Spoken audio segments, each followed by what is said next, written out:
Good evening and welcome back to another Fantasy Football Fix daily price change predictions video.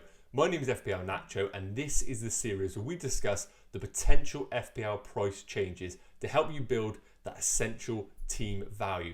Now, a quick reminder that these FPL price changes aren't an exact science and they can alter. So in order to monitor these, head over to fantasyfootballfix.com or download the free app which provides push notifications on our price predictor so you don't miss any of these potential FPL price changes. Links, of course, are in the description below.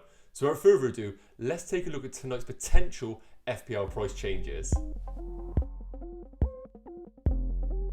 So for those who are new to the Fantasy Football Fix website, this is our price predictor, and this shows the players that are potentially rising or falling in price and shows the time frame that they could be. And as you can see right now on page 1, we have players that are potentially rising or falling tonight. And notable ones at the top of the chart right here is going to be the likes of Sarr, Gallagher, Kovacic, Lukaku and MacArthur. Not sure about MacArthur, why people are bringing him in, but these are players here in the green in the progress section who are potentially rising in price tonight.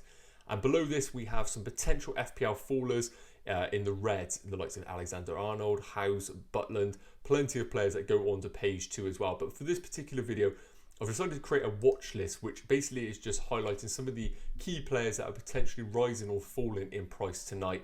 And those will include Sarr, of course, off the brace in game week 5. He's a very, very popular player right now. He is currently being brought in at 3.3% per hour and he's exceeded the 100% progress bar. So we are expecting him to rise to 6.2 million tonight. And another one, a mid-price midfielder, probably budget midfielder, is Conor Gallagher, who's predicted to rise to 5.7 million tonight. Again, over the 100% threshold that we expect players to rise at. Kovacic as well, again, another interesting Chelsea asset who's potentially going to be rising in price. And a few notable fallers, the Everton duo and Lewin and Richarlison, currently looking like they are going to fall in price, and quite a lot of managers are selling them. Lewin falling at 1% per hour and Richarlison at 2.1% per hour.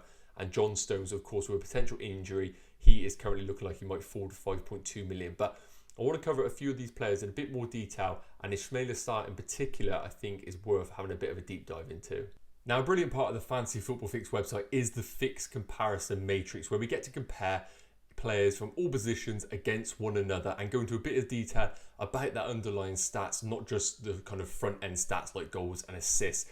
And this is a brilliant example of comparing Sarr to two other players who are of similar price bracket. That's going to be Conor Gallagher and Everton's Gray, who has obviously enjoyed multiple price rises over the last few game weeks of brilliant form. And when we do look at here right now, we can first up see that Sarr is currently played the most minutes of any player, and that kind of goes with the fact that he is the talisman in this Watford side and that he is going to be playing most minutes in this team. Gray, of course, has played most minutes as well, and I do think that he is going to be fixed into that Everton side, especially with Calvert-Lewin and Richarlison out. And Gallagher has only played 360 minutes, but I believe obviously integrated into a new side at the start of the season, his minutes are only going to continue over the coming game weeks. And of course, Sarr is the most expensive at 6.1 million, but I really do think that this is justified. When we look at the goals right now, he's on par with Gray. Conor Gallagher obviously picking up 2 so far this season, and obviously has some tricky fixtures on the way for Gallagher. But when we start to look at the more underlying stats, we see that the touches in the opposition box, Sarr runs away with it with 32 in comparison to Gallagher's 17 and Gray's 16. So Sarr is definitely being more involved in this Watford side in the attacking third, in the danger areas that we want to see from these players. And shots 13 for Sarr. It is close in this department, but Sarr again is ticking the box of an asset that is really delivering in the underlying stats in comparison to the other two. And when we do look at this part of the website here, we can see that Sarr is actually predicted to score 23.1 points over the next 5 game weeks. Gallagher is only predicted to score 13.9, while Gray is predicted to score 17.3. So Sarr comes out on top as well in the predicted points category over the next 5 game weeks. And I really do think that this really does cement that Sarr is the best budget to mid-price midfielder available around the 6 million bracket. And if you do have the potential to bring him in this game week for the next 2 game weeks at least, I think it is a brilliant option to come into your FPL teams. Now we're going to have a look at Mateo Kovacic of Chelsea, who has enjoyed a good start to the season and is looking like he might rise to 5.2 million, which is quite surprising really, because Kovacic isn't really known in the FPL world to be a big scorer of FPL points. But currently with 29 points so far this season, he is actually doing well and the best of any other Chelsea midfielder, which is obviously a bit of a landmine right now in terms of what area to go into with the Chelsea midfielders. But when we look at Mateo Kovacic's touch map so far this season, we can see that he does operate mainly on the left, linking up that play with Marcus Alonso and whoever plays as the left centre forward, left wing of this Chelsea formation. Now the worrying part of the Mateo Kovacic touch map here is of course the lack of involvement in the opposition box. Very faint touches within there and not really what you want to see from a midfielder in your side. Now I think the worry right now with Mateo Kovacic is at 5.1, potentially 5.2 million. We see the value of 4.5 million midfielders. We don't expect anything, but they are good value in the side.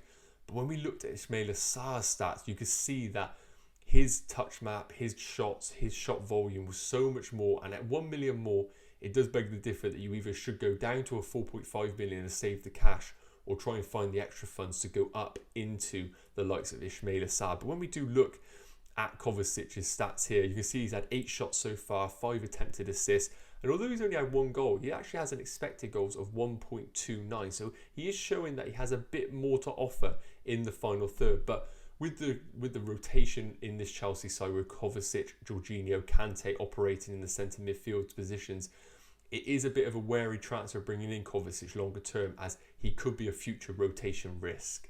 Now, one matchup I want to see with Calvert-Lewin is him versus Patrick Bamford. Now, of course, both injuries for game week 6 and the duration of the injuries we are still uncertain of.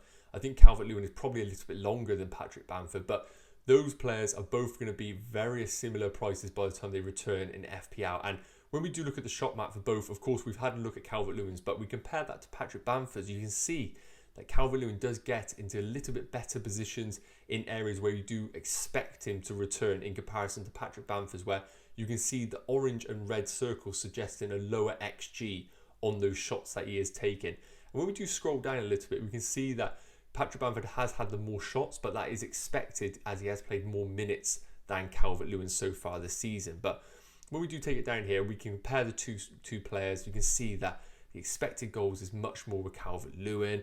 And when we come down to the per 90, of course, with the injuries skewing the stats, we can see that Calvert-Lewin really is dominating Patrick Bamford in most areas. And while they are both injury risks right now, I do think that in the coming game weeks, when we get more information about both players, it is going to be a very interesting matchup between what direction to go into, because with Leeds having probably the fixture swing that you want to see in an FPL asset, and Everton maybe have a few trickier fixtures, I do think that Calvert-Lewin in any fixture with these underlying stats could deliver, and it is going to be a very close call between which asset to go into alongside the looks of Antonio and maybe a premium forward. So although Calvert-Lewin isn't in our thoughts right now, he is definitely someone to keep on the back burner for future game weeks. So that draws an end to today's FPL price changes video. Really do hope that it has provided some value and hasn't given you any additional headaches.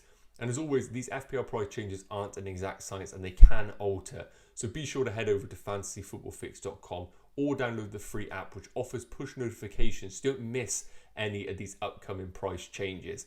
And as always, I just want to say a big thank you for tuning in to this episode and of course committing to the channel. We really do appreciate it. So if you have enjoyed it, be sure to hit that like button, smash that subscribe button, and importantly, hit that notification bell. With these videos dropping daily, you don't want to be missing a single one. So we will see you same time tomorrow. Cheers.